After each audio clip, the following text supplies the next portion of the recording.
عمران خان نے ویگو ڈالے والوں کو اپنے سیاسی مخالفین کو کچلنے کے لیے استعمال کیا۔ اب ویگو ڈالے والے عمران خان اور ان کی پارٹی کے خلاف استعمال ہو رہے ہیں۔ ویگو ڈالے والوں کو سیاسی معاملات سے نکالنے کے لیے عمران خان کو کیا کرنا ہوگا؟ انصار عباسی کا کالم۔ سینئر صحافی انصار عباسی نے پی ٹی آئی کے رہنما عمر ایوب کے بیان پر تجزیہ پیش کرتے ہوئے انہیں آئینہ دکھا دیا۔ اپنے کالم میں وہ لکھتے ہیں کہ قومی اسمبلی میں اپوزیشن لیڈر عمر ایوب نے پشاور میں اخبار نویسیوں سے بات چیت کرتے ہوئے کہا ہے کہ ویگو ڈالے والے سیاستدانوں اور صحافیوں کا پیچھا چھوڑ دیں اور دہشت گردی سے بچاؤ کی طرف توجہ دیں۔ بہت اچھی بات کی عمر ایوب نے، ہونا بھی یہی چاہیے، لیکن ویگو ڈالے والوں کو یہاں تک پہنچانے میں سیاستدانوں کی کتنی ذمہ داری ہے، اس بات کا بھی عمر ایوب جائزہ لے لیں۔ عمران خان ویگو ڈالے والوں کے تو بہت قریب رہے، انہی ویگو ڈالے والوں نے اپنے سیاسی مخالفین کو کچلنے کے لیے استعمال کیا، صحافیوں کو ٹارگٹ کیا۔ اب ویگو ڈالے والے عمران خان اور ان کی پارٹی کے خلاف استعمال ہو رہے ہیں اور عمران خان اور تحریک انصاف کے مخالفین اس پر خوش ہیں۔ اس سب کے باوجود عمران خان تو اب بھی ویگو ڈالے والوں کے ساتھ ہی بات چیت کرنا چاہتے ہیں، وہ تو سیاستدانوں کے ساتھ بات کرنے کے لیے تیار ہی نہیں ہیں۔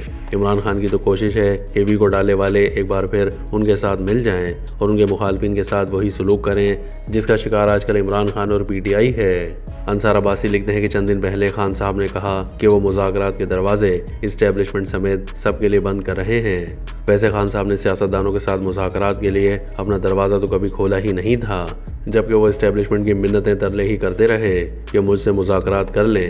فوج نے صاف صاف کہہ دیا کہ ان کا دروازہ مذاکرات کے لیے بند ہے، اور اب عمران خان نے کہا کہ اسٹیبلشمنٹ پر بھی مذاکرات کے دروازے جو کبھی کھلے ہی نہیں اس کو بھی بند کر رہے ہیں۔ کالم نگار کے مطابق عمران خان کو تو سمجھانا شاید ممکن نہیں، لیکن عمر ایوب نے جو بات کی ہے اور وہ واقعی چاہتے ہیں کہ ویگو ڈالے والے سیاست سے دور ہو جائیں، تو پھر تحریک انصاف کو سیاسی جماعتوں سے بات کرنی پڑے گی۔ پھر تحریک انصاف کو نون لیگ، پیپلز پارٹی اور ایم کیو ایم سمیت دوسری سیاسی جماعتوں کے ساتھ بیٹھنا پڑے گا۔ اگر سیاسی جماعتیں ایک دوسرے کے ساتھ بیٹھیں گی نہیں، اگر سیاستدان ایک دوسرے کو ہی جیلوں میں ڈال کر خوش ہوتے رہیں گے اور اس کو جمہوریت کی پہچان کے طور پر دیکھیں گے، تو پھر ویگو ڈالے والے ہی مضبوط ہوں گے اور سیاستدان ایک دوسرے کو ہی نشانہ بناتے رہیں گے۔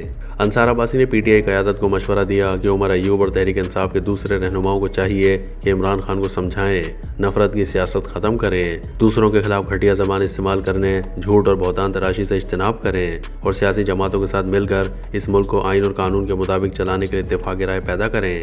سیاست کبھی پاکستان میں قابل فخر نہیں رہی، لیکن عمران خان اور تحریک انصاف نے سیاست میں بہت گند پیدا کر دیا ہے، جس کی ایک جھلک تحریک انصاف کے اسلام آباد کے جلسے میں علی امین کنڈاپور نے دنیا کو دکھا دی ہے۔